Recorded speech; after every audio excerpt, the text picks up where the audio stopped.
Merdi.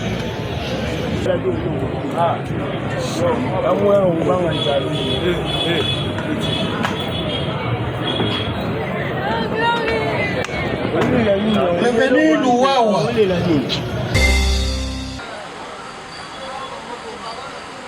Update. Out. Portée.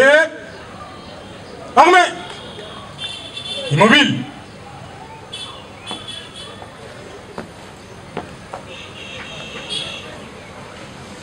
Monsieur le Président du tribunal militaire Sangalema, mort capitaine, pour l'audience est rangée pour randonneur.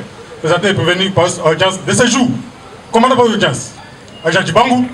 Bamana.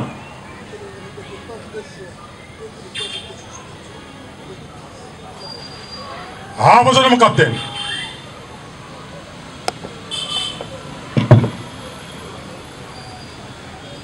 Arme. Pied. Repos. 48. Ngwanga, Osea.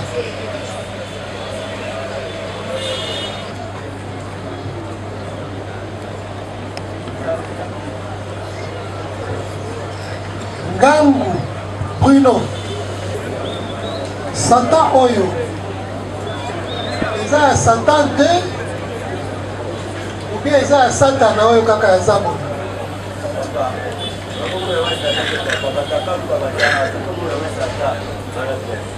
Umuna masata te bato bayebinga twana bon moto moko bangulu botala masuku muna masata ba Abaza pewa. ya bate moni papa suku muna masata Ya wuti kasi wapi? ngana ibita bato bakuma mwana bangundi boti na bosuku muna Osea Gloire alias Faux Bébé. Esa biso kombo na yo. nganga usi agwa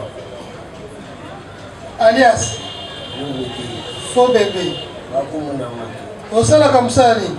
ngaba bituna sala Olobi sala nyos na sala oza tout travaux. Beta beta.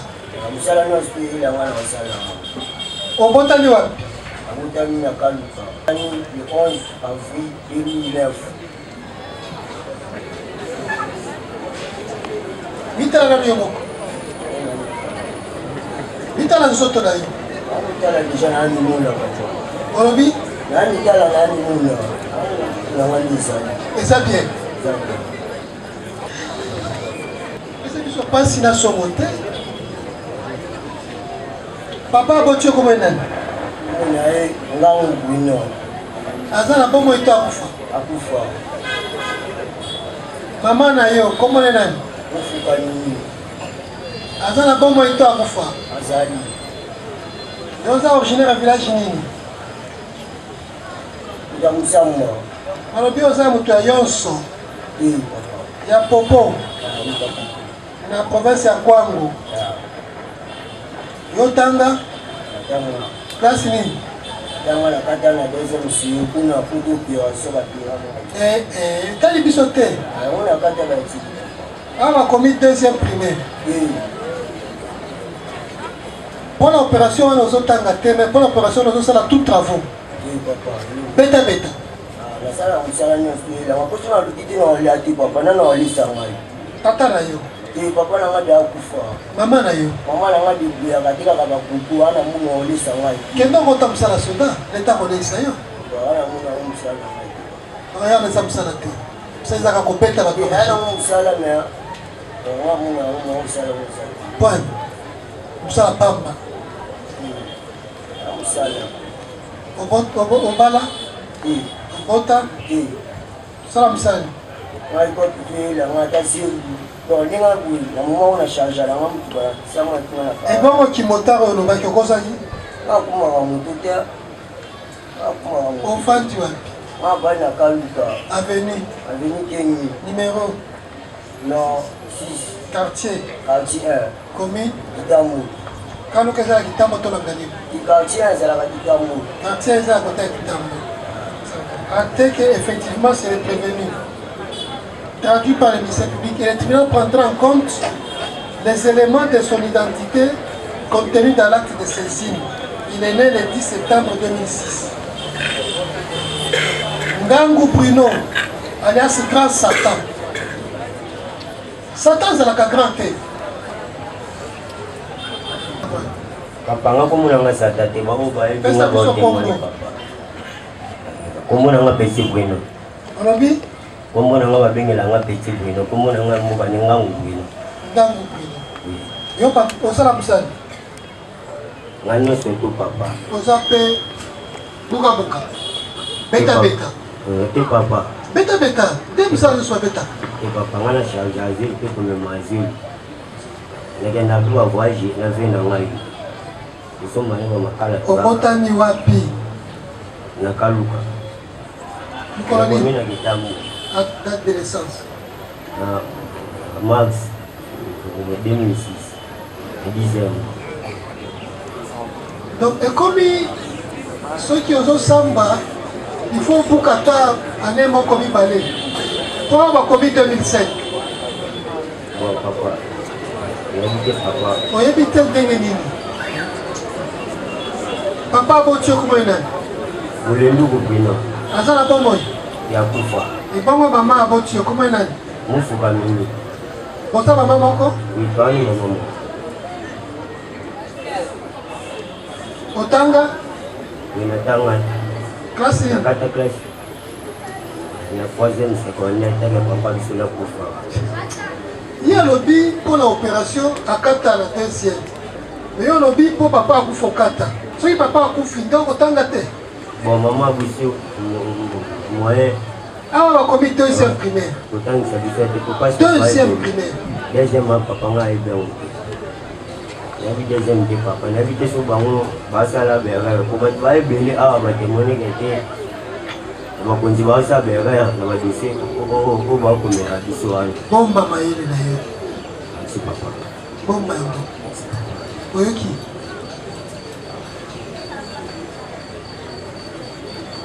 Obala. Te papa na bala te na bota. Bota bana boni. Na mona mo. Ya kolei se ezali. Papa Ya kolei se ka sel walo puka. Kula. Kande na debu ya papa, yo na lisa mona. Ofandi wapi? Na Kaluka, Avenue. Avenue Kenya, commune à Gitamu. Sur le greffier à thé. Que le tyran prendra en compte les éléments de son identification contenus dans l'acte de saisie.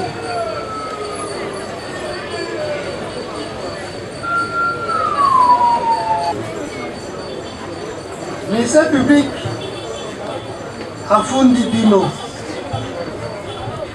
mpona likambo moko ya bakuluna kasi esalami ndenge nini Ke papa ngana kulu. yoka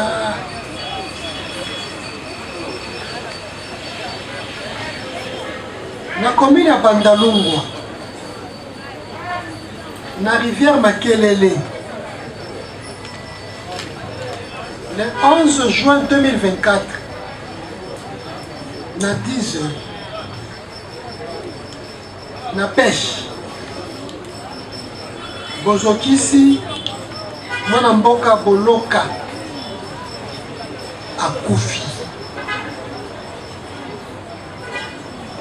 akufi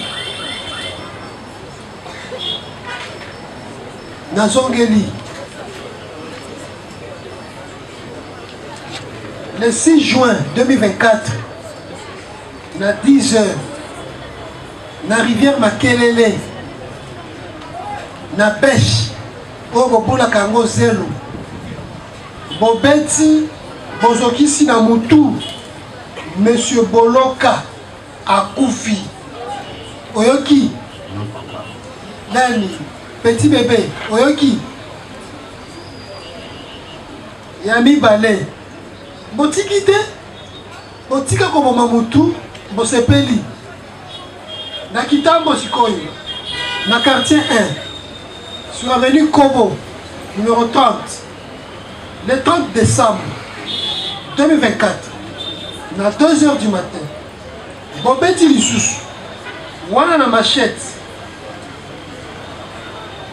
Mwana mboka Sylvie Muziri Mukango Boboki Emilo Mibale. Oyoki petit bébé Oyoki tango bozo beta Sylvie Mukango bobeti lisusu mademoiselle Sarah Kikandi sikoyo wana kaka na machette po Sylvie bozokisa qui est na machette bobuka qui est mire na machette yepe Sarah yeli lisusu azwi machette oyoki epekisami na buku ya mobeko ya basoda oyo babengi na lopoto code pénal militaire l'article 157 158. Est-ce que eza ya solo Papa, on dit bosser la bino, n'attends le loup pour moi pour le bâtir. Tony yo, est-ce que on m'a fondi yo?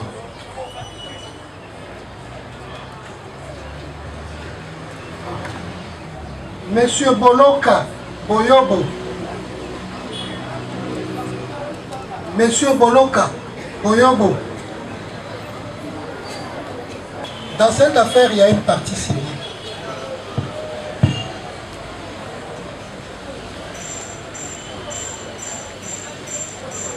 Ozandeko ya Boloka oyo akufa.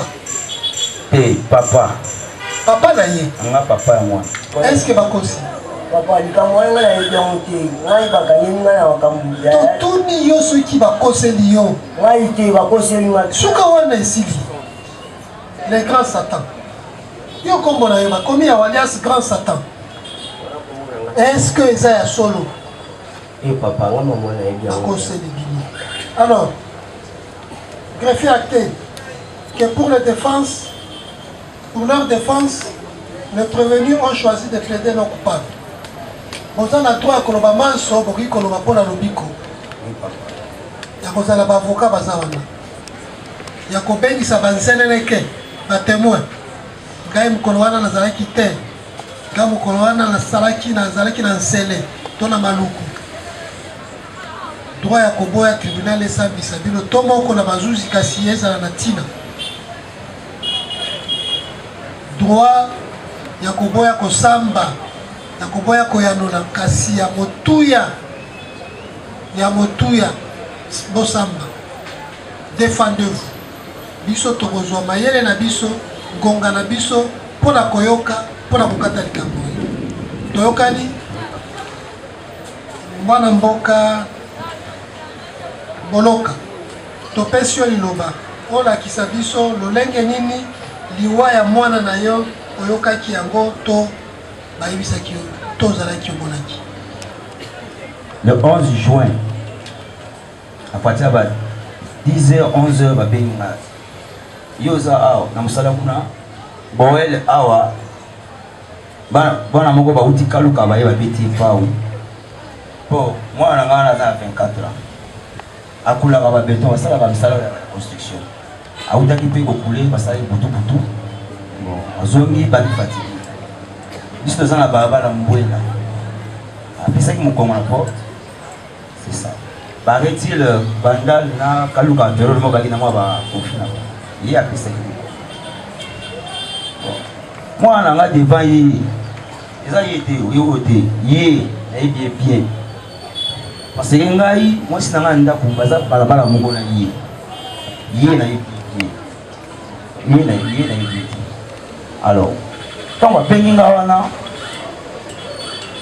bon ekoba 14h situation eza kosagrave kaka balongwe kona hôpital awa directement sana po bafungola baveni ale sikoyo alino na kati mosala ekomi grave famille nyonso bango bavandi famille bango nyonso bavandi mama mwana mpe libona avandi wa pembe watu aolela alors telema yola mama mwana yewa yo mpe bandi kokata likambo komipesa mokonzi alors na kati mosala na ye na ndako te namoni partout ekomi kontuka quartier ebebaki mpenza balanda l'hôpital donc esana na ba moto ba télé et bon ata bango na bango nde bakulu na bakomana kawani mais oya bomi na za souhaiter penali ça 24 ans en tout cas bandale ningana ki bala bandale bazala solo balandi biso akopezo tina sana na bonditi butu ebikani ezaka na bonditi 4 libanda 4 5 mwana yokata motima bon ntango mpe nabengi mpe petit sœur non boel akufi bana kotobi basilikaki epesaki mwa bien te je pense que commune bayebi dossier wana anso eyebani voilà bon na ye natuni bato ya zelo batimolaka zelo ntango ye aya kobeta pao oyo moto abeti pao toyebi ete mwali botungisama te moto abeti pao toyebi ye mwana moko komona ye s kombo oyo eyebani s grave s brino avana na babala kenge batina mwana mort naye tina commune awa basoda bayikuna en tout cas batina yenga mpe bapolisier na lopango mpona bamaîtriser population c'est ça allez nazongi na bite soki s na kenge ifo na yeba parce que nga mwasi nango aza na ndako sikoyo actuel mwana kenge na point kepe na bite na keti ba bokilo te baza bazola bana kenge bana kaluka na kepe na konti na sali rise bokilo bonya na se renseigner awa na yoki mpe nanga mona matoi ke oui aza na se boye petit moko kasi Nicolas azomona te Nicolas kimi po abomaki mwana moko abeti mwana moko pa ona kaluka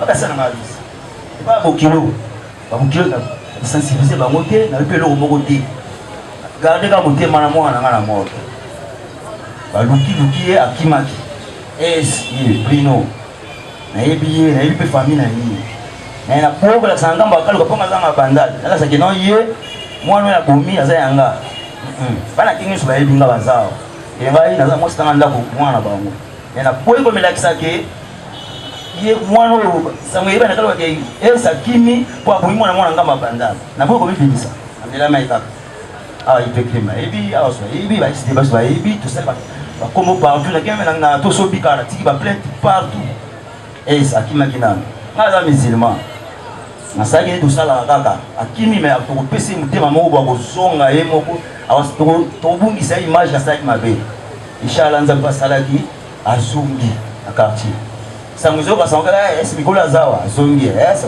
kazongi azala esa sana ye esa sana kwa arrivé ngai moko na ndako ye ayi deuxième tour soki na ndako mola machette ndenge akata ba porte ye ekuta ngai na bali na ndako ngai esa kimaki azonga ndenge bana kasi me velo mwali mo tika ka bo esi mo basa soba désola za na groupe de kawana je ngapa na pima tire na porte petite sœur akutana petite sœur ye petite sœur pas as place ye na machette akati kote so ba pour moi to les ana 4 ans machine suke zawana ayi sanga ya audio zawa mwali unaki mwana yeye azongi so yeye so so desa kiri na yeye ngai mtotika tokozwe pete tokozwe ka malembe ba kanga bisu ka pete omona ka tokozwe ba ba na suki zui to sai ba zikiri to kosala na musiki to sala zawa na okene ba bo kilo na kovanda na kosolola ngape atanga na ngape na sala ngoti la police bazwa ngoti et womenity bokunda ça ordre kunda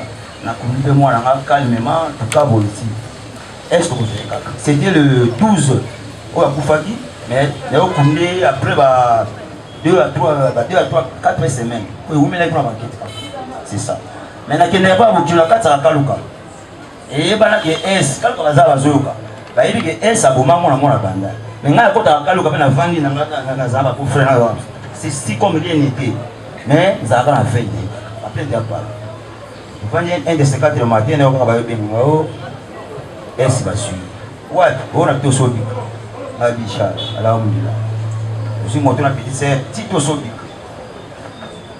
Sobika to comme on a tout sauvé ka va présenter ngai va filmer penga ngai va filmer qui chef pas pour na bengi molière va filmer va tirer ça va filmer ba ima ezali va filmer c'est ça bon après on a besoin que ba dossier mususu on a dossier belé de BC na kuna bon ouais problème ça c'est la joie c'est là il faut auditorat baline comme la Solami, la situation où elle après, il y a des petits policiers dans le il y a des petits qui ça c'est le quoi ça pour nous. Il y a des gens qui ont des audience, il y a des gens qui ont il y a des gens qui ont profité. À profiter pour aller me passer mon congo, aller à la pêche. À la magacité. Et on a enseigné les gens ça va. Tu n'as pas de temps qui est mon topi taki. Oh la bête qui. Les amoni sont qui ti baba na biso. Au commis na rivière wana ba ti mo la basile ba libéré. Parce que beba toi ti la basile. Ba mo ba ya ka mingi so ba yé ba kima.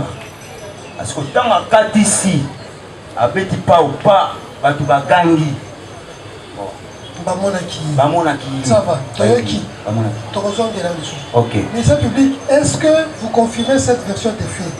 Confirme la version de fait. N'arrête pas cette partie civile. Mais au-delà de ça, Monsieur le Président, comme vous avez constaté dans le contrat judiciaire, il n'est pas seulement poursuivi pour ces faits.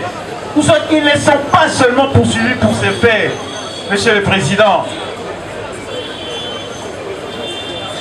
Aussi, Monsieur le Président, dans la commune de Kitambo, toujours au quartier 1, sur l'avenue Kobo, en date du 30 décembre, vers 2 heures, vous avez encore enregistré une victime au nom de Madame Mouziri Mukango Sylvie, constance de temps et de lieu. C'est-à-dire après avoir enregistré cette victime précitée,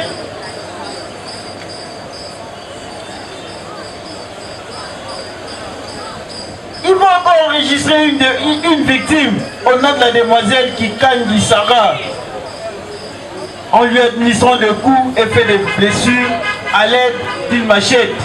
Monsieur le Président, même dans le dossier, il y a les pièces à conviction. Et les victimes ont même comparu.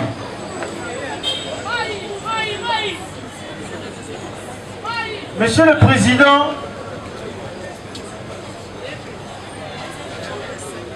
après avoir commis son forfait comme un gangster, ensemble avec son ami Faux Bébé, il va se présenter devant la population pour dire que c'est moi, donc comme un vrai terroriste, qui reconnaissent leurs faits après avoir commis.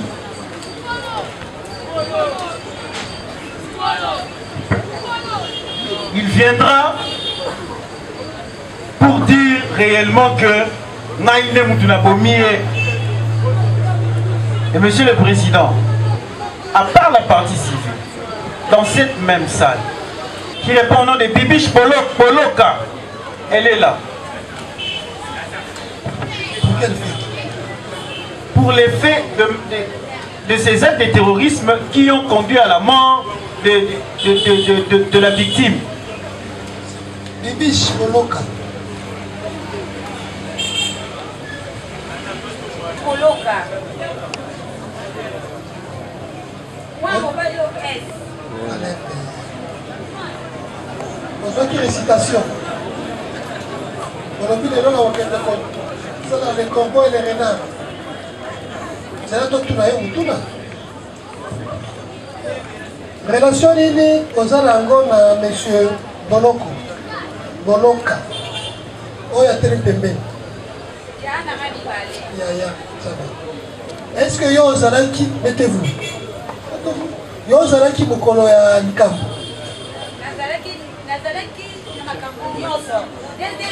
Malembe ntango azobeta ye pao ozalaki Ozate. Tobandina ya pao, tango abeti pao ebomi mwana, ozalaki. Otika ye, sinapekisaki makambo wana. J'ai déjà refusé ça, vous revenez toujours.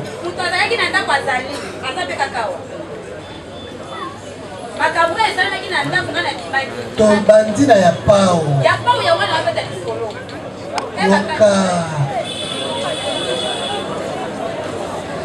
Est-ce que ozalaki? Oyokaki to omonaki? Oyokaki yango. Oyokaki yango. Oyokaki yango ndenge nini?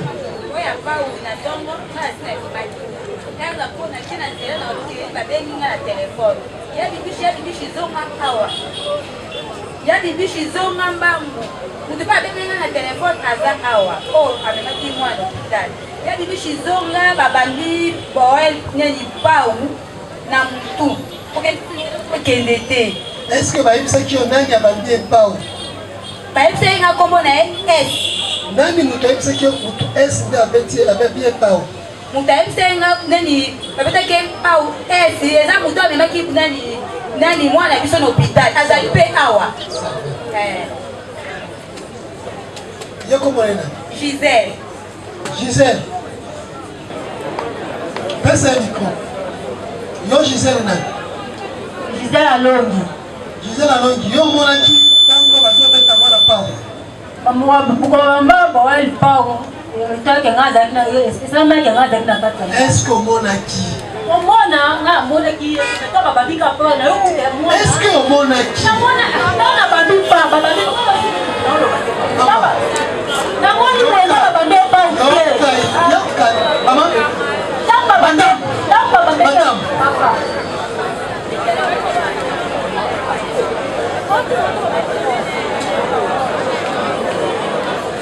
Et ne prends pas le temps de discuter avec nous. Monaki, na monaki. Ce qui oyokaki na yokaki, suka wana. Est-ce que monaki? Oyokaki na maboko na monoko nani?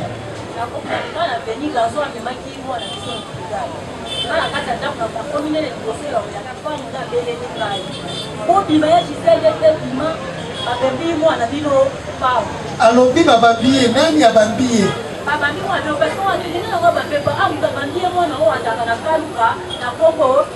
Ok, ça va. Et ce qui va pesa nini développe Yami Balesco. Yami Bale. Zobi kompoto ya tola. Deuxième tour, maman Nazalaki. Ainsi, alati coupé décalé à rouge. Coupé décalé, akaki quitté na rouge. Aïe, akabati ko mata. Na lobi na okimate. Ngayo yo mobomi. Ngayo na mobomi. Na bomaki awa. Loti na biso eza ya batol. So bokela ndako omona abeta mo machete siko ezaka wana. Wana yo moko nzomona. Nga moko na mona ye, nga moko. Ça va.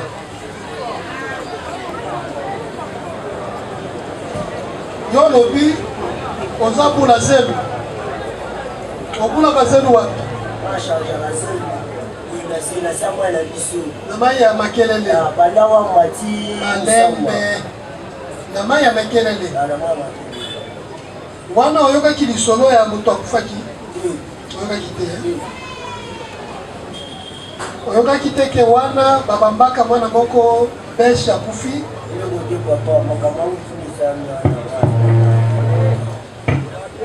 Ata bato ya kenge otika koyoka teke mama moko afanda na kenge mwana bango moko akufaki na zelu.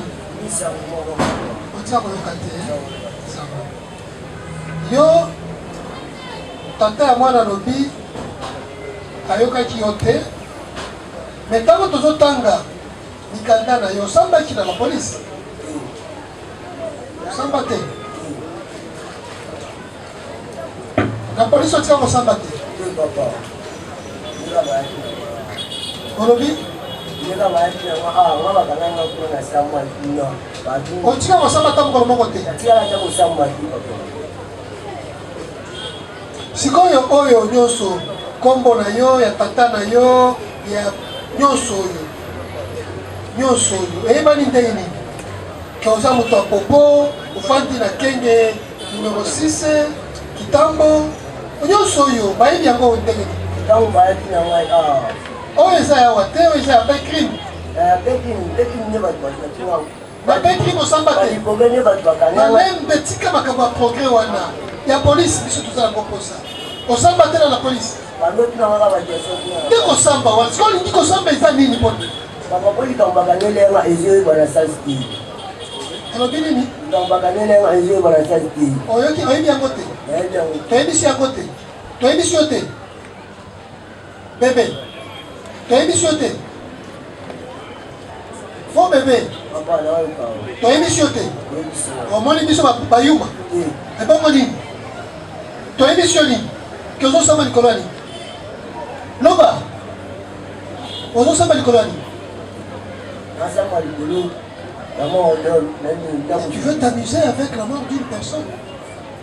Tu veux t'amuser avec la mort d'une personne.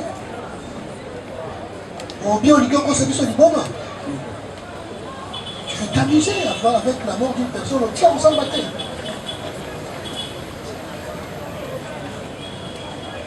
Est-ce que dans le secteur bino activité Yakobo la Kazem, oyokate ni solo ya mutu akufa? Otika koyoka te ke bazokisa mutu wana osonga okendela biso wati tokokoma wana mpona nini olingi tosa biso ndenge olingi c'est que tu as appris là bokacho ke bakoki kotuna nga bakangaki yo ndenge nini tu crois ke soki totunaki longi mutu bakangaki yo ndenge nini yo mpe bakozwaka mutu na wana c'est ce que tu crois. Nous avons autant de questions. Yo sambaki kuna bazoki kombo na yo kuna olobaki oza moyibi olobi oza moyibi exaucé oyebi Pomba Madame Marvina Semedo Luison Gracia Pirlo Killer na yo moko alias faux bébé wana nde groupe na bino ya moyibi batelefone bombaka yango epai ya Marvina okotaka ndenge nini na bandako ya bato tokotaka na bapied de biche. Pied de biche c'est quoi? Totuni yo pied de biche eza nini? Tokotaka na ba barre de fer. Oyebi barre de fer? Tokotaka na ba machette. Oyebi machette? Ça va. Et bongo S. Oyebi S? Totuni S. Oyebi S? Oyebi S te. Et bongo S oyo tangaki. Eza S ni. Papa, tu n'as pas mon goût. Totuni yo te olobaki. Grand frère na yo. Oza na ba grand frère kwa moi. Ça va. Est-ce que vous avez la coupe moko na grand frère na yo S? Non. Yé asa la coupe yo. Même à Kambo Monsu tosa la kanaye. Makambo Monsu wana. De makambo ni. Papa. S aza wapi? Kangaki yo longo na S? Sikoyo. S azalaki na boîte. S aza wapi? S aza na boîte. Mais biloko ya moyibi botekaka yango wapi? Chez Edo. Oyebi Edo? Caleb. Gracia. Exaucé. Natasia. Na Marvina.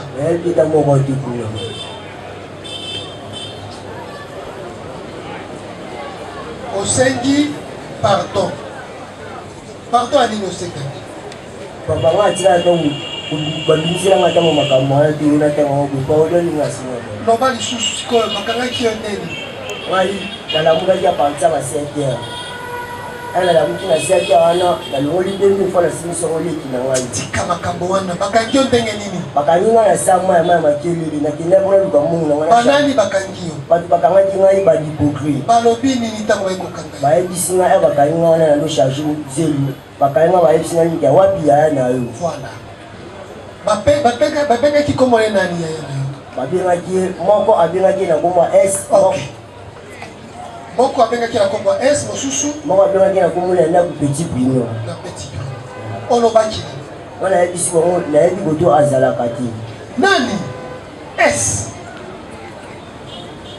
S. S. Bato a progrès baye. Babi tozoluka yaya na yo S. Bonsoir le Petit Bruno. Donc déjà on yebaki S. Et yo lelo koyebisa biso que toi tu ne connais pas S. Pour s'amuser avec nous. Pour s'amuser avec nous. Bon, c'est quoi? Tango baluki azalaki wapi? Après bazunga. Azalaki wapi? Nayebi koto azalaki te. Azalaki te. Bono na kana esika moko. Yana botambo na kana esika moko. Bolia kana esika moko.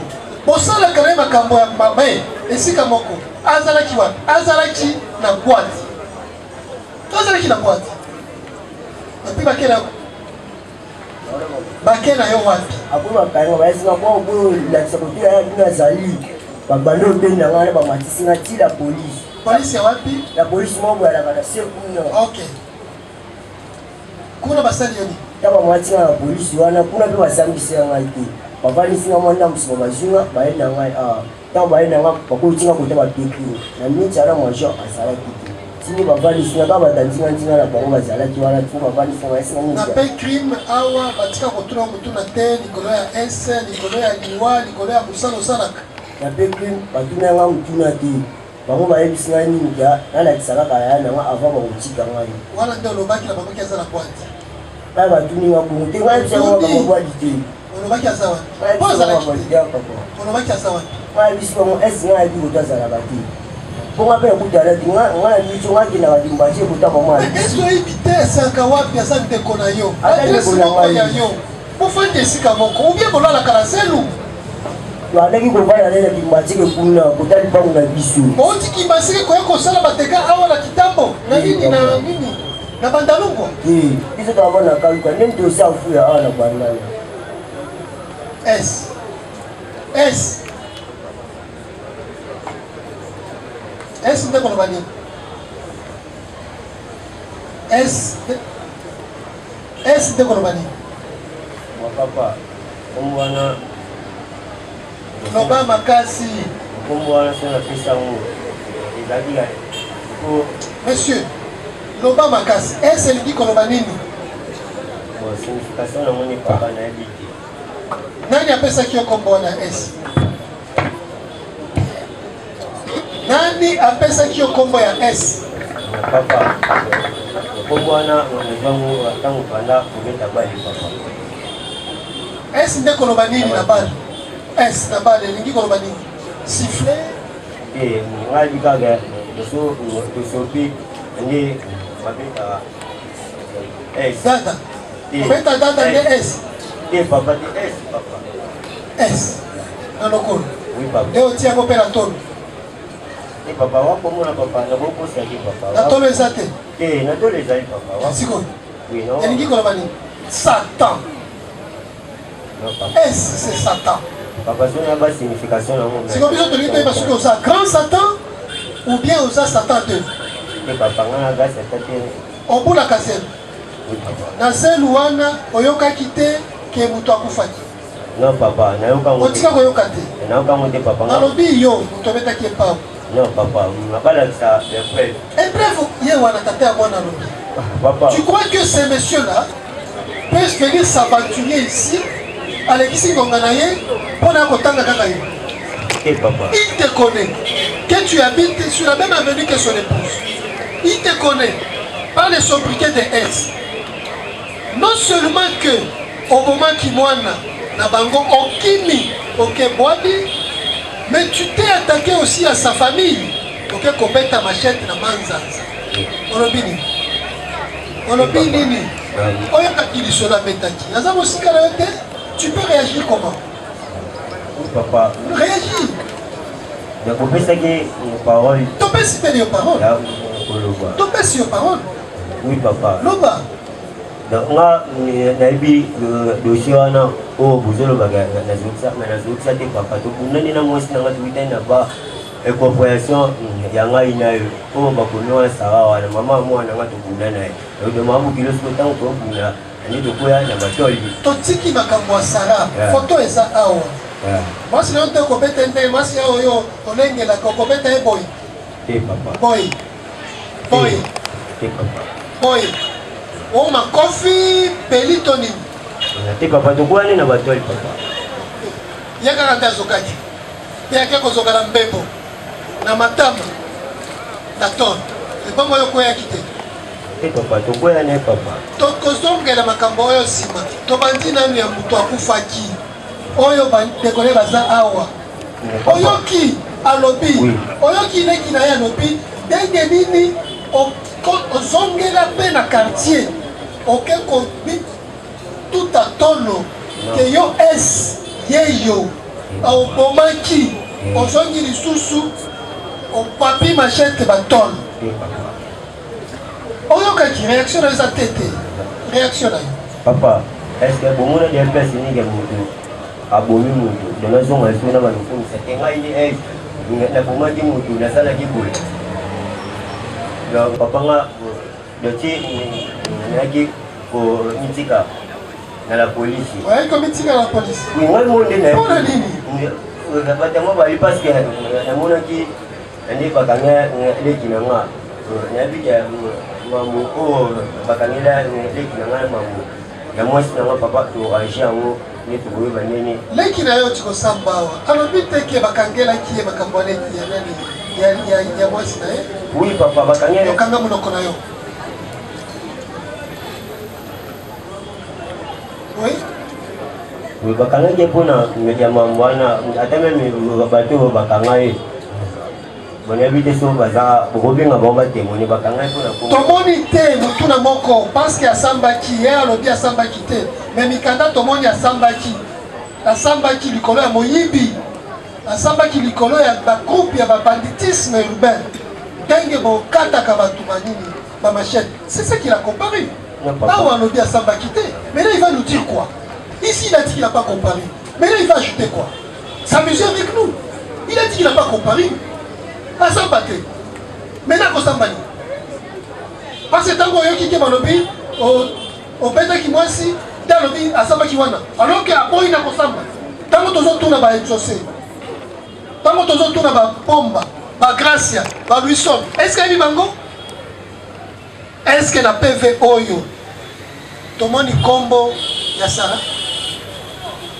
moniko yebisa biso makambo bafundi yo oyo yoki ya tata ya mwana akufaki bandeko na ye balobi s effectivement ntango bazokanga leki na yo bato ya transe du progrès bake koluka ye batuni ye yaya na yo s aza wapi abande kowanga na nkombo wana ayebi s te mais yo mokontini yango maintenant il va nous dire quoi lui qui avait refusé kayebi nkombo ya s te mais yo mokontini yango mekoyoka soni baye koluka yo es aza wapi nayebi te kono olobi es aza te toke na yo mais ici effectivement ntango batuni ye es aza wapi alobi aza na boite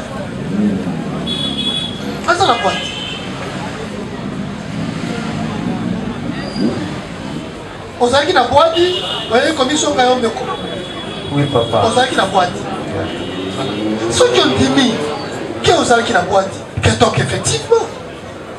donc effectivement ndeko na yo asambaki ndeko asambaki mais pourquoi il va nous dire ke asamba te parce que le nom boite mpo biso toyeba yo euti na mokanda ya ye ozalaki na boite okendaki na boite kosala e papa ndeko ya mama na nga avanda okendaki kosala nini bonakenda ata mwa boye doso namoni ke tour oyo pourquoi tu as choisi moment oyo obeti mwasi tozwi obomi te obeti mwasi nde okimi bwati e papa nakima bwali mpona bote parce que na bande kokendekende daesi bwadi soki okimaki bwati mpona kobeta mwasi te donc okimaki bwati mpona koboma e papa obomaki mutu zenu bobimisaka yango na nini na bao te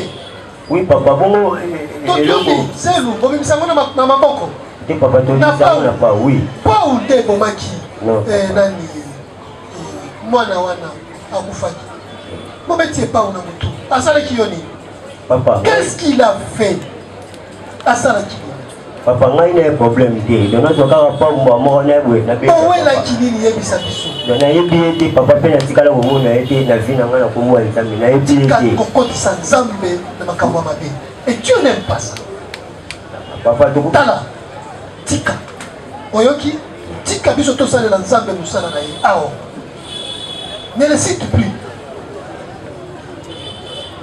parce que nzambe alingi na nkokosa te Dieu n'aime pas les menteurs. Quand tu es en train de mentir, tu vois que Nzambe akolinga. Obeta qui est à Sala qui est papa, pourquoi ôter la vie d'une personne? Papa, na beta mutupa ou mene sunga mo kometika kwa ko bakanga papa. Dan sugi bawoza bangonde bawote monenga po bakanga teka bakanga bona kima tenga mone na yepa. Na bi yaleki na nganda bu. De bapiraki ngai bakike mamu yangai na mwesi na ngametango na komiana bakanga to anje pe mamu ape kuna kalu kisili ne bazakinga batininga na bandai mena na après bakeke jour ne bagola sangai ote mana boma mwana ye na baninga baka ata na be preuve na ba téléphone et pour ba bagaki na boma ki oyebi na preuve le banditisme oyebi na kosenga preuve mais Madame Sylvie Mukengo s'est plaint à Sambaki avant la police alobi je suis venu me plaindre contre Kuluna Bruno alias Grand S Ayebio, il t'a identifié. Malheureusement, il m'a sauvagement blessé à la bouche avec une machine. J'ai perdu des dents. Dieu seul sait. Ceux qui me disent, moi si Nayo, Sylvie, moi si, tu prends ça. Donnez-lui. Commandant police d'audience, donnez-lui qu'il voit son épouse. Moi si, alors que tant que tu as identifié, on a la moi si. Si on a soin, azali kangu, to azana. Mama ya mwana. Mama ya mwana. Mwana nani? Mama ya mwana. Bokilo na ngai. Mwana bokilo na yo. Obeta ki bokilo. Na beta la chance te na bokilo. Na beta ki bokilo. Eza na libabi? Na beta bokilo te. Mwana siko nini? Photo. Dona voice. Na mona papa dona voice pela ga bobenga bani awa ngapule mu ngeke monenga papa do tuzo pundanga na mwana eteka na kutena katika papa do kuinde na batoli papa na wako kukwera toto oui papa bobenga bongo ba bote monenga parce que tuzo punda papa to kwa kina to soba komela kuluna wataka oui effectivement donc ba continue ba komaki yango papa ngana invité oui effectivement ça maman ya mwana oyo obimaka naye kalobi azalaki na relation avec mwana na ngai Sarah aboti mwana azala 5 ans kasi le dimanche 30 décembre à 22h 2h du matin je suis déjà au lit na mwasi na mwana na ngai Bruno akoti na machette mais c'est pas possible ça papa ata maloka yo pesa tina bokilo papa ngai nakotela bango na kati ya ndao te papa ngai nasepelaki ya bobenga bango nde baya awa po asi asambi aleli nani akoyokele mawa oleli okolela na nani mwa bokilo depo naluka nini papa Sarah mpe afundi ye mpe alobi oui alias S Bruno naye kofunda ye azo menacé biso nga na mama na ba machette. Ah. Azalaki na pirlo. Azalaki na faux bébé.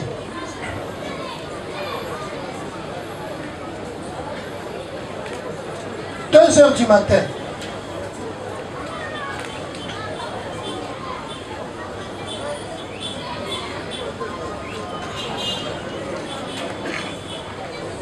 Alias S.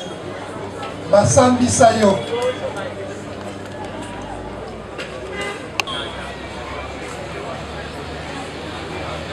C'est la boloko, c'est la prison.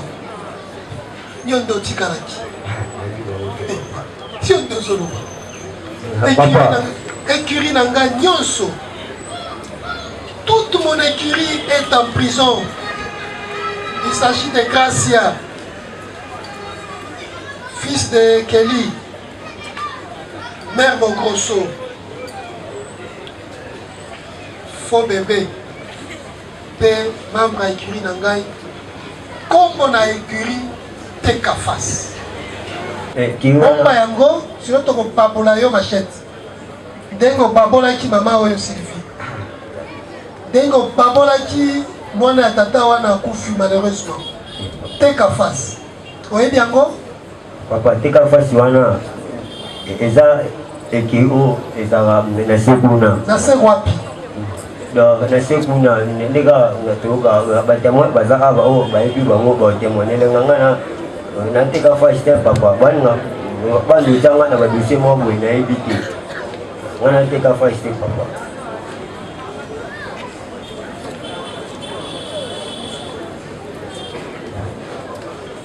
Monsieur eza pembeni na yo, kiko samba.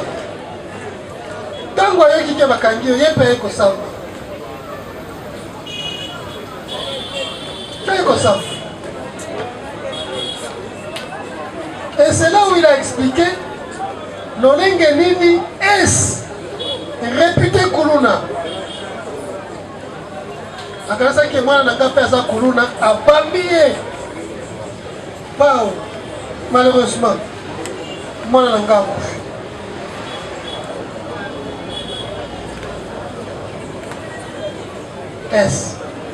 Est-ce que Koboma Moutou eza malamu? Est Koboma Moutou na pao eza malamu? Papa, na boma jete papa, jamais papa na boma Moutou na su komitika papa, na komi. Parce que Simaya yeko samba na la police au sambi lisusu. Bon côté, na la police au sambi mbala boni. Tengana sambi ka na moi sinangana mko oh nakenda politika pona ndi bakangani ki. Bruno alias S au sambi le 5 février 2025 awa dans la police. Nicolo ya liwa mais avant tena samba lite. Mudu o aduna nga ba question. Ndako samba. Baduna nga dati o na botama donc nyoso tuna ba kombo na ngai mais na samba te papa. Mudu o aduna nga ba kombo. Baza na kata papa. Bobi me papa soki nga basambi sanga. Basambi sa yote. Oui basambi sanga te. Olobi on confirmé que Oza Kuluna. Nous sommes à la porte 17. Avez-vous des antécédents? Basima Kangayo? Oui, papa. Basima Kangayo? Oui, Bakanga Pega, Mamuga Musna. Souka Wanaga. Atika Kangayo te? Nabi na yo. Kota Boloko te, prison te? Na kota Boloko, Kona, Mamu, Yamusna. Boloko ya wapi? Boloko ya wapi? Makala. Makala. Prison. Osala mikolo boni. Nakwenda ngo mamu. Osala mikolo boni. Nasala soba. Nabadesha bandamu. Nabadesha bandamu. Obibi ndegeni. Donc nabibi puisque les familles. Ministre eko bimisa bino. C'est ça? Ti. Ngana bimila déjà. Ministre ayeko bimisa bino. C'est ça? Bon, bibi ndegeni 200. Malembe. 200 bakatelo etumbu to 200 kofanda kala boloko. Et bon, nazaki prévenu pour proposer 20 ans. 20 ans. Nicolas Nini. 20 ans, Nicolas Nini. Il y a moins de on sait qui est Nini pendant 20 ans. Silence. Silence. Silence. 20 ans. Prévenu. Va proposer 20 ans. Nicolas Nini. La proposition pour la famille, il y a moins de 20 ans qu'on a cette taille. Oh, non. Donc, il va se dire. Bon, on s'a prévenu. Silence. Silence. On y a mis prison. On y a dit que vous avez prévenu. Prévention. Infraction, il va combien là? Viol. Va proposer 20 ans. Va quand elle est combien? Bon, va quand elle est en tête. Donc, on dit, va proposer un peu de moi ici, avant pour réclamer que nous avons ici.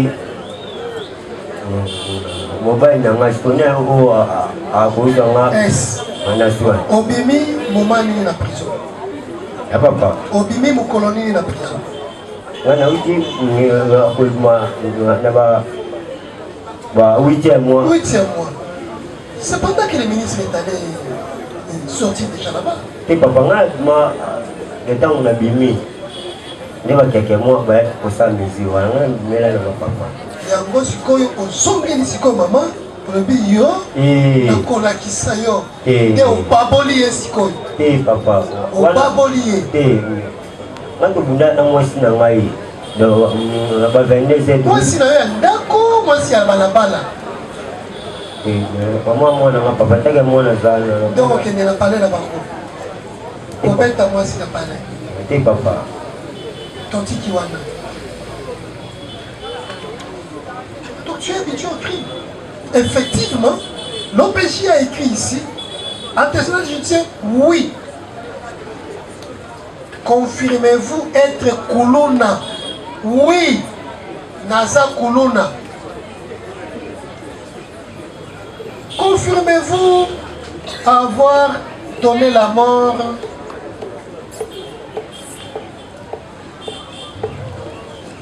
à monsieur la famille Boé? Les bandits, c'était mes amis qui l'auraient tué. Donc on est battu déjà. Ok? Mutumoko akufaka. Mais yote, baninga na yote babomai. Papa, on a dit à monter papa. Yote on peut s'y réponse. Papa, on a fait si réponse, moi, papa, on a fait si réponse, c'est parce que moi, il y a eu un. Oui, je suis Kuluna.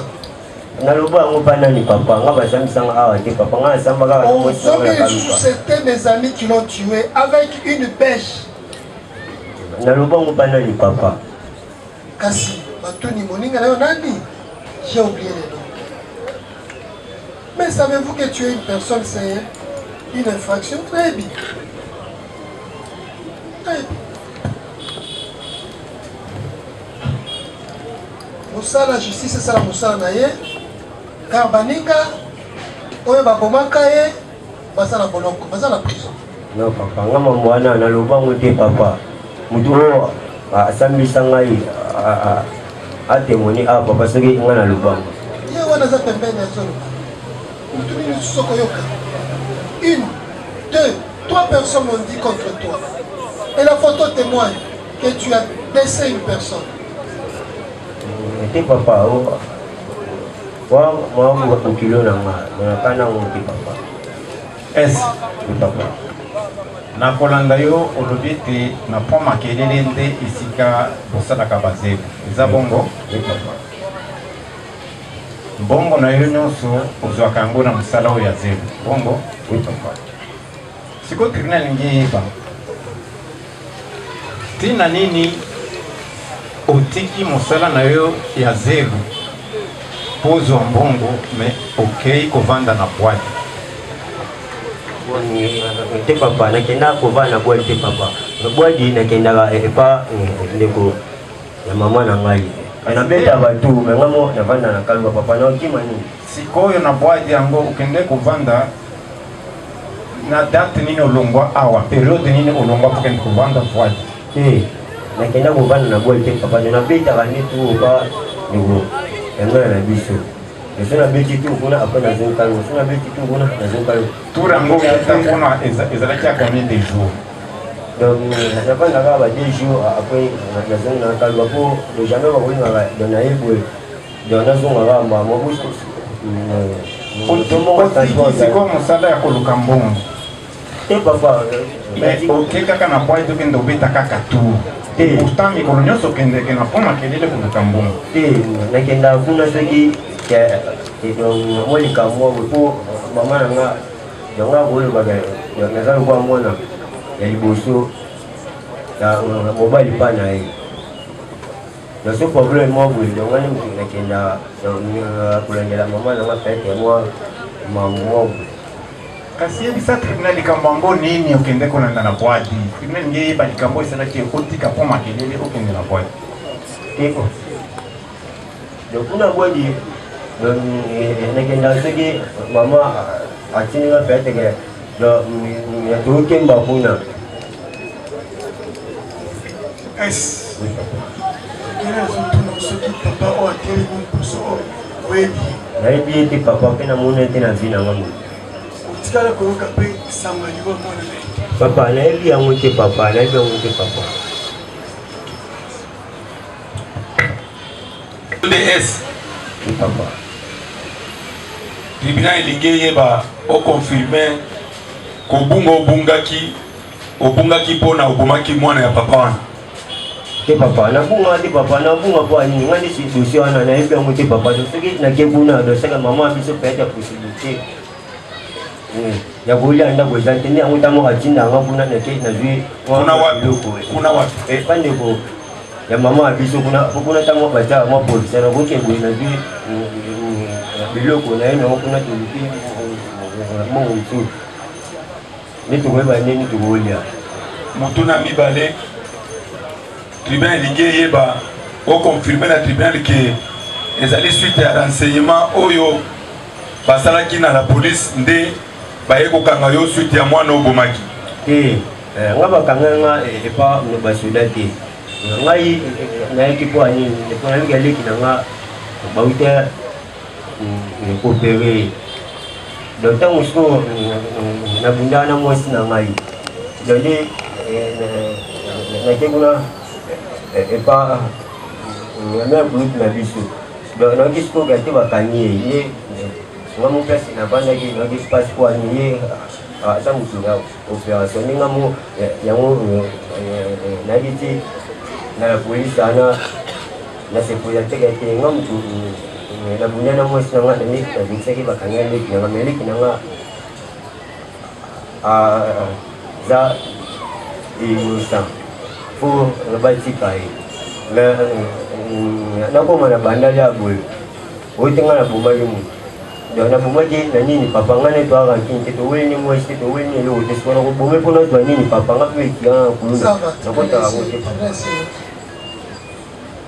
ministère public.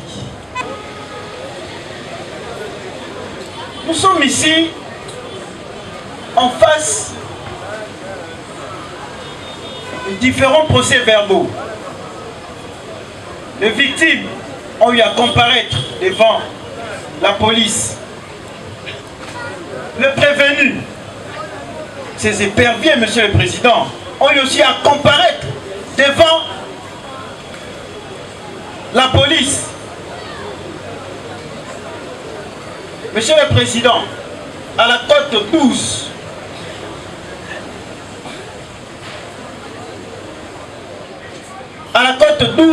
il y a le PV de la demoiselle Kikandi Sarah, que Grand S confirme ici qu'elle est la mère de son enfant.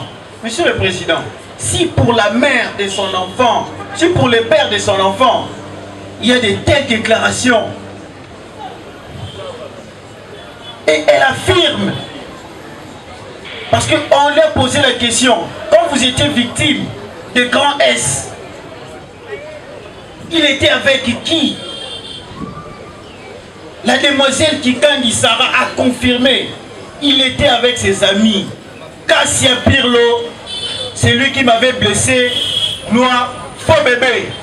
C'est lui là, le faux bébé. Lui il pense intimider les tribunaux. Il pense intimider l'État. Quel courage, Monsieur le Président.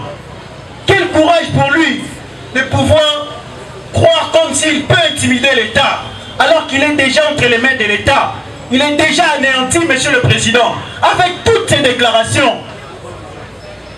Et Monsieur le Président, s'il était arrêté, c'est parce que il travaillait aussi au même endroit où les fils de la partie civile travaillaient. Et pourquoi ils ont donné la mort?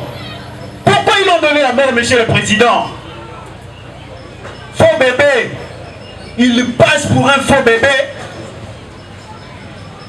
Mais Monsieur le Président, c'est un grand criminel, c'est un épervier. C'est quelqu'un qu'on ne peut plus laisser. C'est quelqu'un à retrancher. Il n'est pas appelé à vivre dans la société. Sinon, aller rencontrer les ancêtres. Monsieur le Président, quel sang-froid de prendre une bêche et d'aller taper sur la tête d'un humain pour lui ôter la vie. Et avec tous ces témoignages,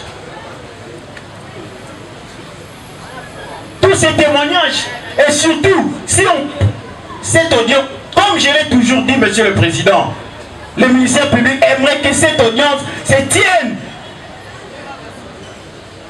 De l'autre côté, Monsieur le Président, là où ils ont commis le crime, ce sont des réputés, Monsieur le Président. Ils ne peuvent pas échapper à la rigueur de la loi. Ils ne peuvent pas échapper à la rigueur de la loi. Il y a des témoignages, il y a des pièces de conviction. Si pour une prétendue belle famille, on accuse ce monsieur qui s'est dit Grand S, le monde appartient à Dieu et Dieu reconnaît l'État. Vous avez mal choisi les camps en vous attribuant le nom de Grand S. Ce n'est qu'une créature.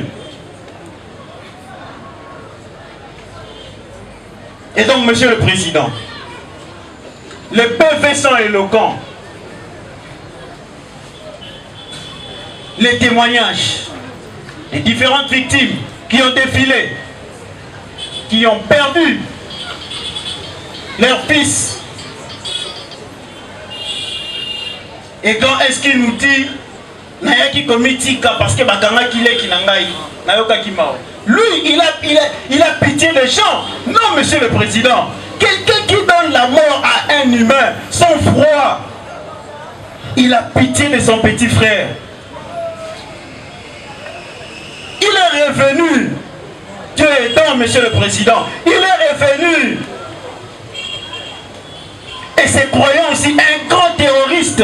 Comme les terroristes font, Monsieur le Président, ils se revendiquent les actes d'atrocité commis. Ils sont en train de suivre, ils connaissent, ils savent que les terroristes se revendiquent le droit pour créer de l'ampleur, pour créer cette terreur, pour créer l'intimidation au sein de la société. Et ces jours-là, il va se mettre en culotte rouge. Et puis, comme si c'était un féticheur. Mais Monsieur le Président, il n'y a pas plus de féticheurs que ceux qui travaillent pour ces drapeaux, Monsieur le Président. Il n'y a pas plus de féticheurs que ceux qui travaillent pour ces drapeaux. Et ces drapeaux et la puissance, ça représente l'autorité de l'État. On ne perd pas avec ces drapeaux. Vous avez commis ces actes, vous devez subir la rigueur de la loi. Au nom de la loi, nous allons tout à l'heure demander pour que les tribunaux puissent vous condamner à mort. Nous avons dit, Monsieur le Président. La défense. Merci pour la parole nous accorder. Nous avons une question à poser à l'inculpé. Il vous a dit tout à l'heure, nous tous nous avons suivi. Vous allez? Nous allons poser la question à Bruno. Vous allez? Au prévenu Bruno. Faire poser. Notre question est celle de savoir. Il vous a dit tantôt qu'il était en prison. Il peut vous dire. Il peut nous dire en quelle année, parce qu'il a dit qu'il est sorti au mois de août. Août de quelle année? 2024.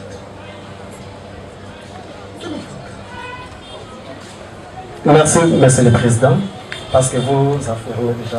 Non, ce n'est pas une affirmation. Vous voulez qu'on répète combien de fois? Monsieur le Président, s'il vous plaît. Les événements de libération par les ministres, c'est à quelle année? Votre honneur, Monsieur le Président, le ministère public tout à l'heure a dit par devers votre liste. Pour la parole accordée, aujourd'hui, il est prévu que nous puissions requérir, et donc l'absence de la partie civile pour pouvoir solliciter ses intérêts. Monsieur le Président, vu l'ampleur du dossier et la partie civile étant aussi dans ce droit, mais ces droits qui seront toujours pris en compte, même par les tribunaux. Monsieur le Président, qu'il plaise à votre tribunal de retenir défaut et de procéder. Nous avons dit. Vous avez la parole. Prenez vos réquisitions.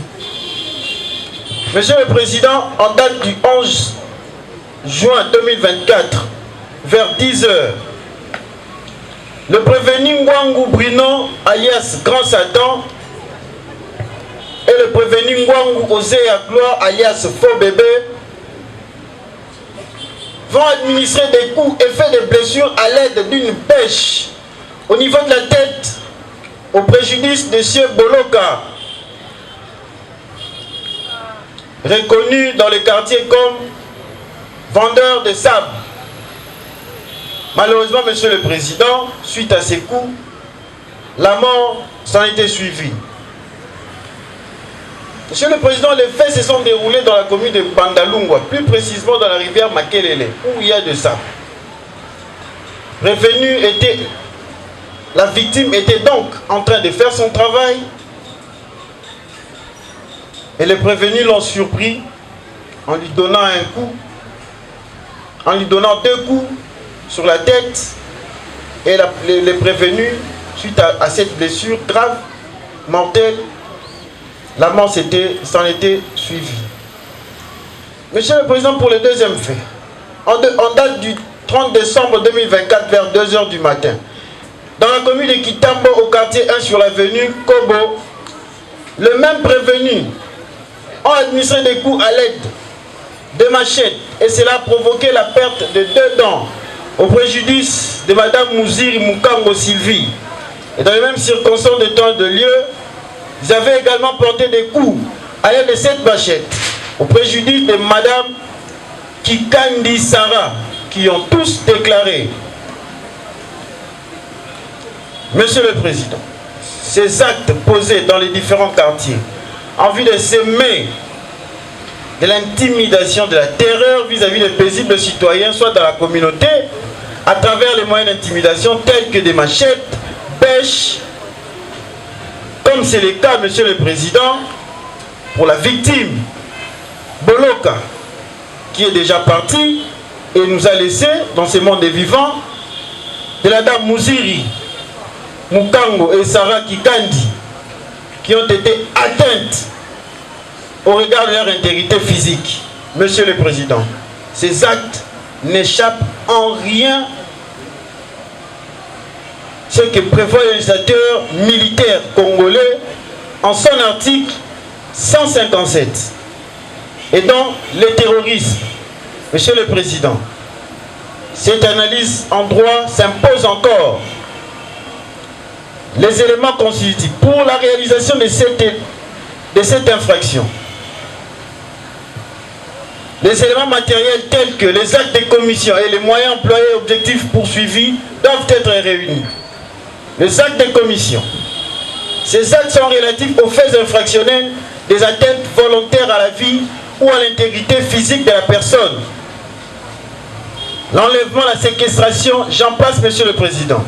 Dans le cas d'espèce, le prévenu, faux bébé, le prévenu alias faux bébé et le prévenu alias grand Satan qui subit le réquisitoire ont participé directement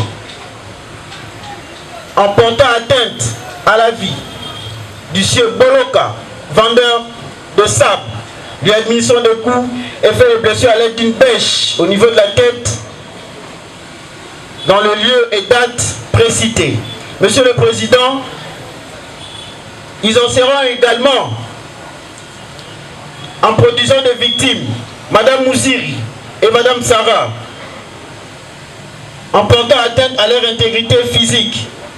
Ils ont perdu 2 dents et j'en passe, Monsieur le Président. Monsieur le Président, quant aux moyens et objectifs poursuivis, le ministère public insiste que c'est par l'intimidation ou la terreur, cette extrême violence qui hypnotise, Monsieur le Président, qui va au-delà de l'entendement normal de la société, qui hante, qui trouble gravement l'ordre public.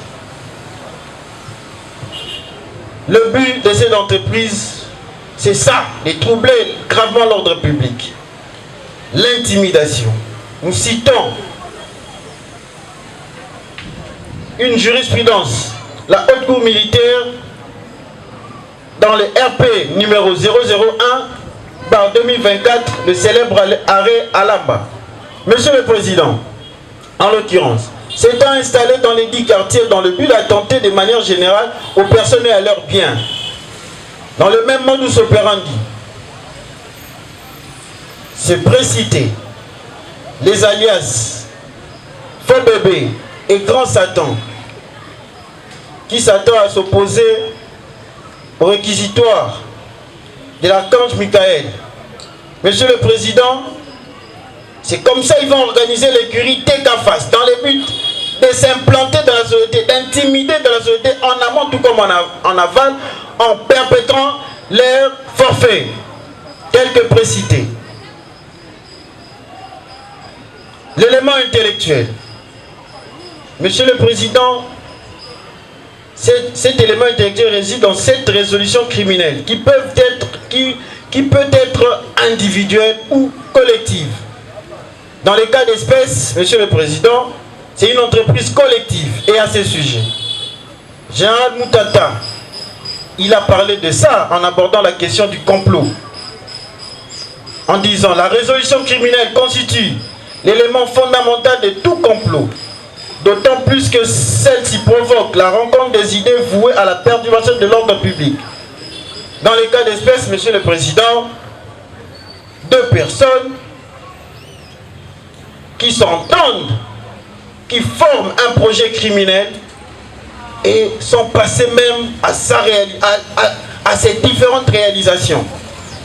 Par ces motifs, Monsieur le Président, vu la Constitution de la République démocratique du Congo, en son article 156, vu le Code judiciaire militaire, notamment ses articles 41, 51, 106, 107, 122, 250, 251, 326 et 327, vu le Code pénal militaire, en ses articles 157 et 158, précisément à l'alinéa 2e, vu l'ordonnance d'organisation judiciaire numéro 23/072 du 6 juin 2023 portant nomination de magistrats militaires du ministère public, il paiera donc à votre tribunal et dire établi, en fait comme en droit, l'infraction de terrorisme mise à charge de prévenu Ngwanga Ozeya Gloire alias Faux Bébé, Ngangu Brino alias Grand Satan, et les condamner par conséquent, sans admission de circonstances atténuantes, à la peine de mort, Monsieur le Président. Ils doivent disparaître de la société. Car le terrorisme a entraîné la mort d'hommes. Et eux aussi doivent subir la rigueur de la loi. En ce sens, la peine de mort. En outre, de les condamner au paiement de frais d'inscription instances qui seront fixées par le greffier de votre auguste tribunal. Par ailleurs, de pouvoir le condamner à toute autre peine exemplaire que votre auguste tribunal estimera être de bonne justice et d'équité. Monsieur le Président, le grand Satan a rencontré l'archange Michael. Ainsi, vous aurez rendu justice. Faites à Kinshasa le 7 mars 2025. L'officier du ministère public, le sous-lieutenant magistrat Moulenga Tambala, substitut de l'auditeur militaire et OMP, près votre auguste tribunal. Nous avons dit. Le tribunal. Après la compréhension de la partie civile. Namokuse. Obongisa Kimwana. Au sein du tribunal. Moi, je sais que et le mot de Salama Sanzamba permettra. Moi, ça va faire. Bon. L'État ça va salaner. À qui le doigt, ou à Salama Kamil, ou à Boumina Béli à fois. Donc l'État ça va salaner. Au sein du dommage intérêt. Dommage intérêt. Pas na moi ndina uteka mwana ngai. Na mwana ndina teki mwana. Bapesa ngambonga sana. Mbongo wale kokana na mwana ngati. Mwana 24 ans. Mwana ya 24 ans. 24 ans. Akoma même kolesa même ndako. Donc mbongo bapesa ngawana na ebiti na sana. Na sala un monument na ye na ebiti. Donc l'état ça musala na is. Oya bomi. Yefe et ça dit mon comme bon on va passer ça na yebi famille au bien nga na famille au bien na yebi batata mwasi na ye na yebi ndoko na ye ba nga mwasi na nga ndako baba mona bango ba leki ya mwasi na ngai ba camarade na ye na yebi famille très bien et là on va passer ça Tribunal la défense, vous avez la parole.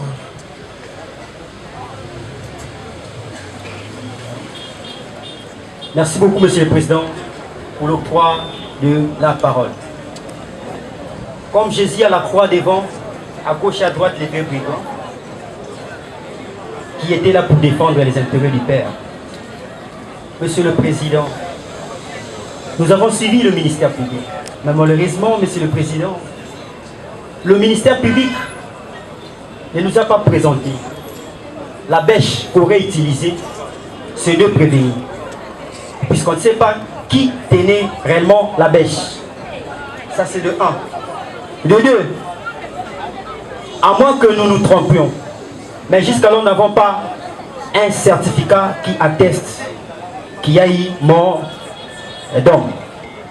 Alors Monsieur le Président, pour une brève discussion en droit, en rapport avec ce que le ministère public venait de dire, en rapport avec l'infraction du terrorisme, il a parlé de deux éléments. Un élément matériel, c'est-à-dire les moyens employés. Mais le ministère public ne nous a pas présenté les moyens employés. Comment est-ce que ces deux prévenus sont allés jusqu'à exécuter, à commettre des actes jusqu'à ôter la vie d'un être humain. Et parlons de l'élément intellectuel, c'est-à-dire la résolution criminelle, le comportement. Encore jusqu'à maintenant, nous sommes en train d'insister. Ces deux prévenus n'ont pas les comportements d'un criminel.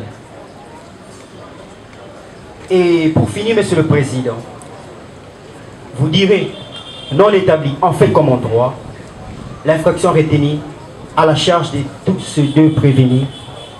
Et vous allez purement les acquitter pour qu'ils rentrent dans leur maison et dans leur demeure. Ainsi serait fait justice, nous avons dit. Merci.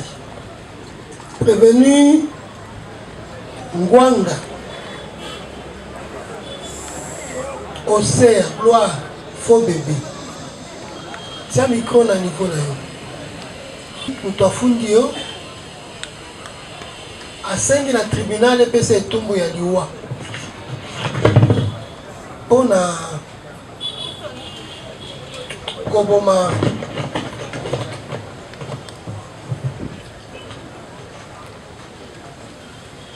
mwana boloka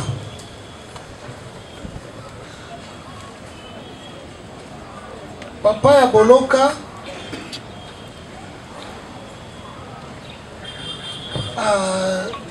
bakisi asengi na tribunal esala mosala kasi mpo na avocat na yo eloko te makambo nyonso bafundi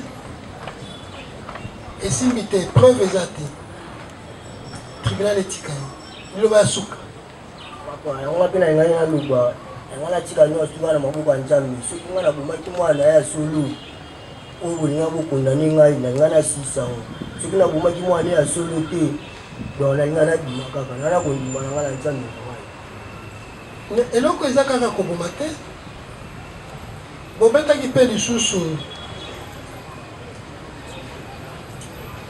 mama Muziri Mukango Sylvie na mwana na ye Kikandi Sara papa akoma nzambe amona nga likolo soki te baza badima soki leju yango nga nazalaki nga nazokisa na ngai te nayebi mpe leju yango te bana navanda bakanga ngai banda le 28 janvier natikala ata komona motu papa nga nabundaki mpo na mamba mwasi na ngai ndi yango bakangela ngai tribunal eyoki celui qui le fait acter qu'après avoir accordé la parole tour à tour au ministère public, 1848/25 du tribunal militaire de garnison de Kinshasa Ngaliema, au nom du peuple congolais, à tous présents et à ceux à venir, le tribunal militaire garnison de Kinshasa Ngaliema, statuant en audience foraine à la maison communale de Bandalungwa à Kinshasa, rend et prononce en audience publique mars 2025 le jugement dans l'affaire RP 1848/25 opposant l'auditeur militaire de garnison de Kinshasa, ministère public, et M. Bolonka, partie civile, contre le prévenu Ngwanga Osea Gloire, alias Faux Bébé, et Ngangu Bruno, alias Satan. Poursuivi pour terrorisme, infraction prévue et punie par les articles 157, 158 du Code pénal militaire, vu la procédure suivie à l'égard des précités. Entendu le ministère public en ses réquisitions, tentant ce qui plaise au tribunal de dire établi, en fait comme en droit, l'infraction de terrorisme à charge de prévenus précités, de les condamner respectivement à la peine de mort pour terrorisme ayant entraîné la mort ou à toute autre peine d'équité, vu l'acte lui donné et la promesse du tribunal d'en délibérer, entendu la partie civile en ses prétentions,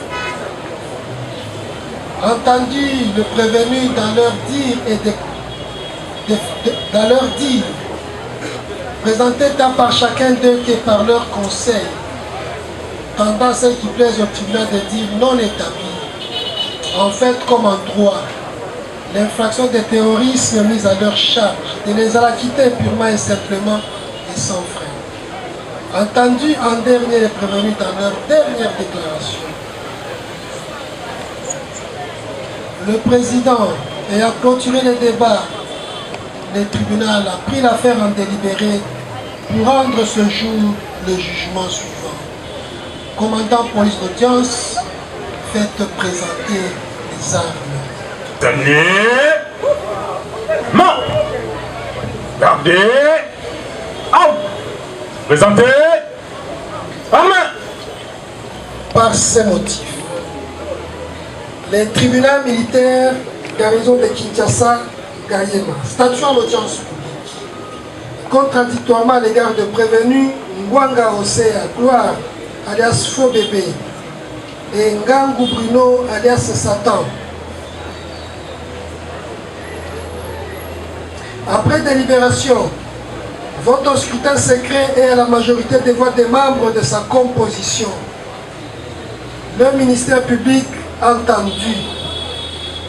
Vu la Constitution de la République, ses articles 21 et 149, la loi 023/2002, du 18 novembre 2002 portant code judiciaire militaire, la loi 024/2002, du 18 novembre 2002 portant code pénal militaire, en ces articles 157 et 158,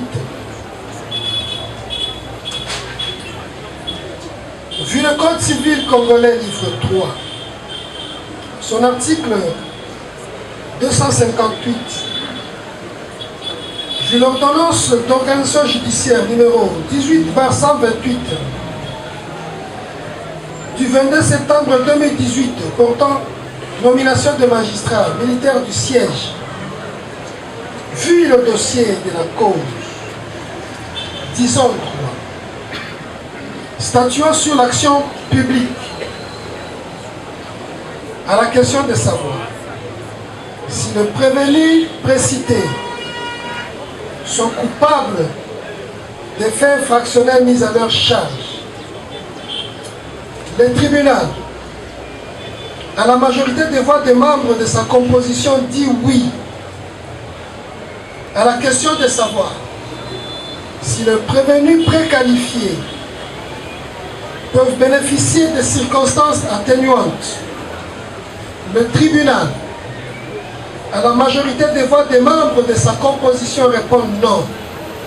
En conséquence, dit établi, en fait comme en droit, l'infraction de terrorisme mise à charge de prévenu Ngwanga Osea Gloire alias Faux Bébé et Ngangu Bruno alias Satan, les déclarent tous coupables, les condamnent de la manière suivante.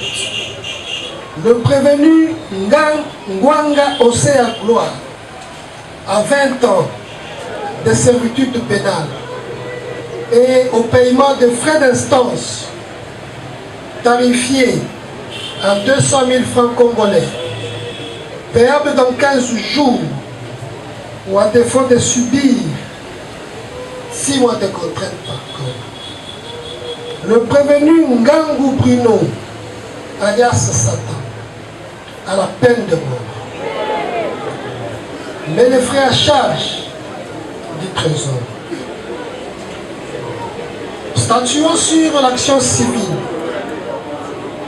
déclare recevable, fondée. L'action mue par la partie civile la déclare fondée. Condamne le prévenu solidairement lui payer l'équivalent en francs congolais de la somme de $1 américain à titre de dommages et intérêts. Confirme l'arrestation des prévenus et les avertit de leurs droits pour former appel contre ce jugement. Prononcé à l'audience publique de ce jour, ont siégé les capitaines. Magistrat Kweshi Mouchali Waki président. Le capitaine Ngwenze Kizebu Donatien. Moutongo Twite Cyprien. Banzembouya Jean-Claude. Et les commissaires Litingi Lissa Souditier, tous juges assesseurs.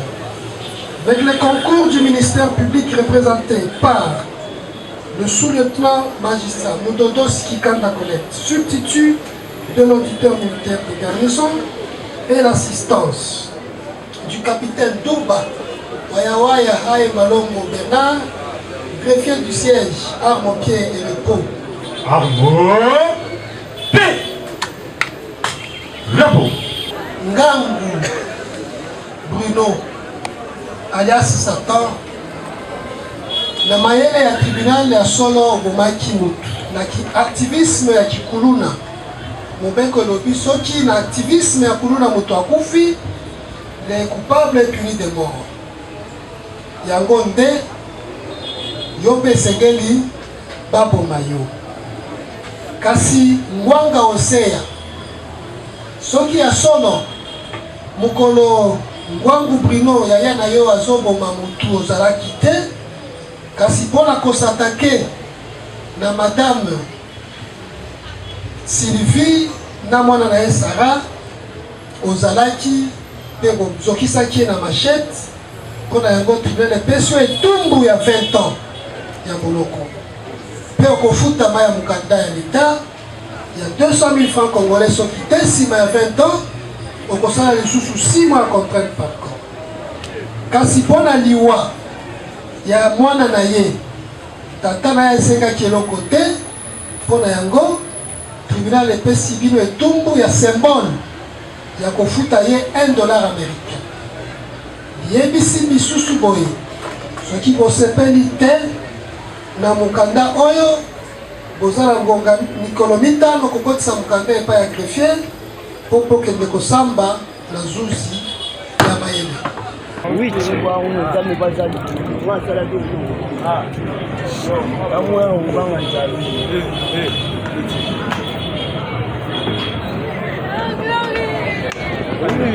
Revenu Louawa.